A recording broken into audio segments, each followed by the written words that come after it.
আমাদের আজকের ভিডিও 25টি most important biology GK MCQ নিয়ে, যেটা প্রত্যেকটা এক্সামে দেখা গেছে। ডাব্লিউবিপি কে এসএসসি কেপি রেলওয়ে এক্সামের প্রিভিয়াস ইয়ারে এইসব কোশ্চেন এসেছে।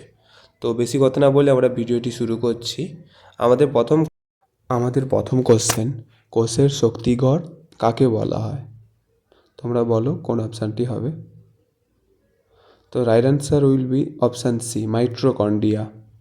নেক্সট কোশ্চেন 12, মানবদেহে ক্রোমোজোমের সংখ্যা কত? তো option B will be the right answer, 43 অর্থাৎ 46, 23 জোড়া।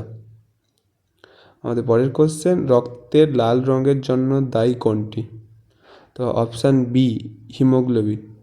রক্তের লাল রঙের জন্য দায়ী উইল বি দ্য অ্যান্সার। এবং পরের কোশ্চেন হচ্ছে, সর্বজনীন রক্তদাতা কে? কোন গ্রুপটি হচ্ছে সর্বজনীন রক্তদাতা? গ্রুপ এবি ও মাইনাস। সঠিক উত্তরটি হবে ও মাইনাস, অর্থাৎ ও গ্রুপকেই বলা হয়। পরের কোশ্চেন, ইনসুলিন নিঃসৃত হয় কোথা থেকে? তো আমাদের ইনসুলিন নিঃসৃত হয় অপশান সি, অগ্নাশয় থেকে। পরের কোশ্চেন, কোন ভিটামিনের অভাবে রাতকানা হয়? তো আমরা সবাই জানি ভিটামিন এর অভাবে আমাদের রাতকানা রোগটি দেখা যায়। এরপরের কোশ্চেন, মাস্টার গ্রন্থি কাকে বলা হয়? মাস্টার গ্রন্থি কাকে বলা হয় বলো তোমরা সবাই। তো option C will be the right answer, pituitary গ্রন্থিকে মাস্টার গ্রন্থি বলা হয়। এরপরের কোশ্চেন, ফুসফুসের বায়ুথলিকে কি বলে এক কথায়? অ্যালভিওলাই। কি না অ্যালভিওলাই। পরের কোশ্চেন, সালোক সংশ্লেষে কোন গ্যাস গ্রহণ করা হয়? কোন গ্যাস উৎপন্ন করা নয়? তো গ্রহণ করা হয় CO2, কার্বন ডাই অক্সাইড, অর্থাৎ অপশান সি।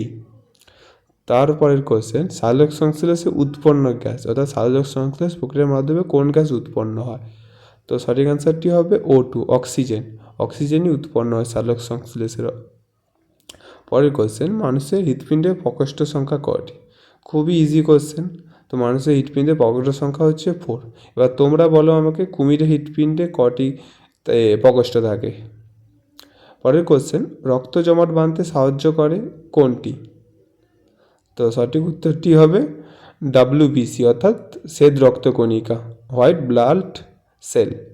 পরের কোশ্চেন, ডিএনএর পূর্ণ রূপ কী? তো সবাই জানে, ডিএনএ হচ্ছে option A, deoxy ribonucleic acid.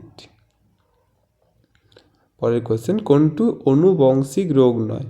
এই 4টে রোগের মধ্যে কোনটি অনুবংশিক নয়? তো সঠিক আনসারটি হবে অপশান সি, হিমোফিলিয়া বংশানুক্রমিক চলে। তো পরেরটি হচ্ছে, মানবদেহের বৃহত্তম অঙ্গ কোনটি?